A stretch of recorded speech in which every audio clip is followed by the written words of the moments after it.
오늘 이사야서 11장입니다. 오늘 본문을 보면은 아수르의 패망 뒤에 오게 되는 메시아가 다스리는 나라의 모습에 대해서 증거합니다. 오늘 이사야 11장 1절 말씀이 이렇게 증거를 합니다. 이새의 줄기에서 한 싹이 나며 그 뿌리에서 한 가지가 나서 결실할 것이다. 메시아가 이새 후손으로 올 것을 지금 알려주고 있는 겁니다. 그런데 우리가 잘 알고 있는 마태복음 1장 1절은 예수님께서 다윗의 후손으로 오셨습니다. 하나님께서 약속하신 대상이 다윗이었지 이새가 아니라는 것입니다. 그래서 다윗의 줄기에서 한 싹이 나며 이렇게 해야만이 옳은 것 아니겠습니까? 그럼에도 불구하고 성경은 끊임없이 다윗이 이새의 아들인 것을 강조합니다. 이새가 다윗의 아버지인 것을 강조하는 겁니다. 다윗은 이스라엘 전 역사상 가장 유명한 인물이었습니다. 우리나라로 한다면은 광개토대왕, 세종대왕, 이순신 장군 이 모두를 합친 정도가 되는 인물입니다. 그러나 그의 아버지는 어떻습니까? 전혀 알려지지 않은 존재입니다. 다윗이 왕가의 아들로 태어나서 제왕 교육을 받고 그래서 훌륭한 왕이 되고 메시아의 그림자가 된 것이 아니라 하나님께서 그를 만들어 가셨음을 의미합니다. 예수님께서도 가난한 목수의 아들로 태어나서 메시아가 되셨습니다.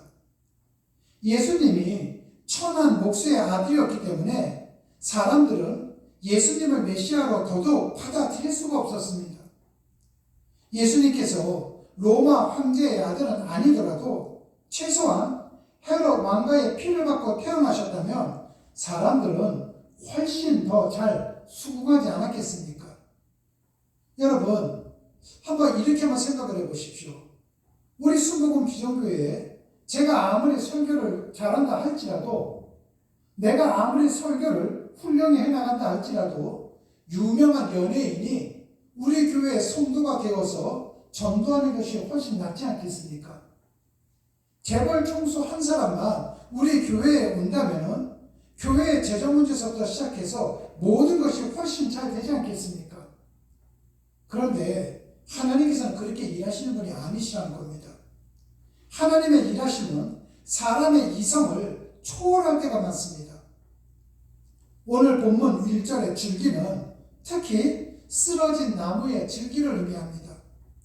사람들은 쓰러진 나무에서 싹이 날 것이라고는 전혀 기대하지 않을 것입니다.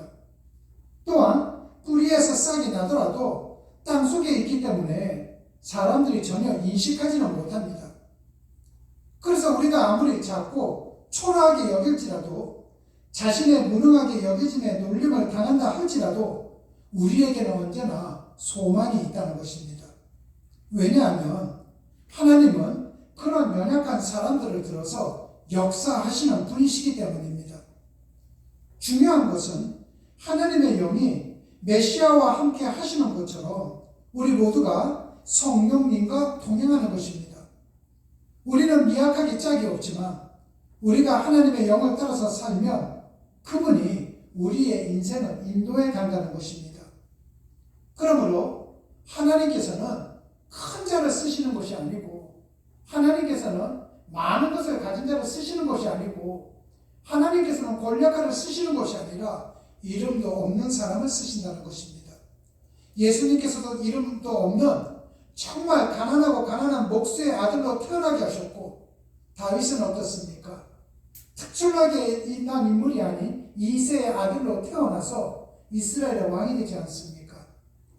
그러므로 여러분 모두 다도 우리 교회가 규모가 작다 할지라도, 나 개인적으로는 보잘것없는 존재라 할지라도 내가 가지고 있는 외형적인 걸로 인해 기죽지 마시고, 하나님께서는 가장 작은 자를 들어서 큰 자를 부끄럽게 하는 그러한 분이시라는 것을 믿고 나도 하나님의 도구가 될 수 있다는 확신을 갖고 살아가시기를 주님의 이름으로 축원합니다. 기도하시겠습니다. 하나님 아버지 감사합니다. 때로는 내가 가진 것으로 아버지 하나님께 도구로서 쓰임 받나 안 받나 생각할 때도 있었습니다. 그러나 하나님께서는 지금까지도 뭔가 특출난 사람을 쓰신 것이 아니라 하나님 보이지 않는 곳에서 보잘것없는 것을 통해서 하나님께서 역사하셨다는 것을 오늘 말씀을 통해서 알았습니다.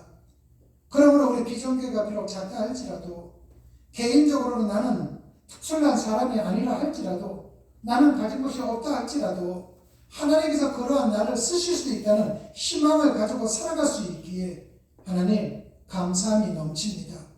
아버지 하나님, 우리를 주님께서 마음껏 사용하여 주옵소서. 주님 고맙습니다.